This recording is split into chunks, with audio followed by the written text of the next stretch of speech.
In my most frank assessment, I would say that they're criminal. In my entire career, have I never witnessed the level of brutality and use of indiscriminate and unnecessary force against a civilian population, an unarmed, starving population.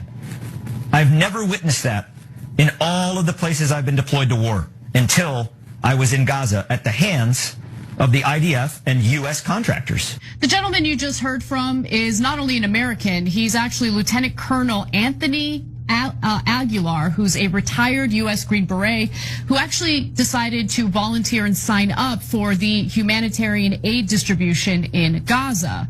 Now, as you can tell, he quit after experiencing what he referred to as the deliberate slaughter of desperate and hungry Palestinian civilians. In fact, here's more. This is not a battlefield, though it might look like one. It's a food distribution point in Gaza.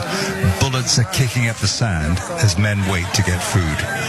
It's one of 4 sites run by the so-called Gaza Humanitarian Foundation, a joint Israeli-US scheme they say replaces the UN and keeps food away from Hamas. This video is of the foundation's armed American security guards opening fire.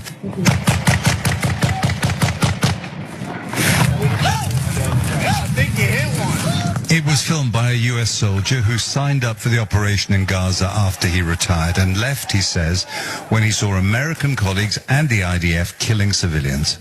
The soldier is Lieutenant Colonel Anthony Aguilar, a Special Forces veteran of the US Army's Green Berets. I witnessed the Israeli Defense Forces shooting at the crowds of Palestinians.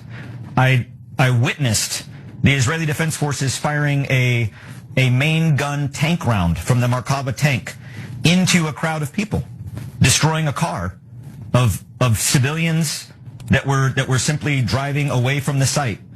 Now that was a retired member of the United States military, a former Green Beret, an individual who isn't shielding the public from his identity. He is speaking openly, candidly, while revealing his identity in regard to what he saw firsthand in Gaza.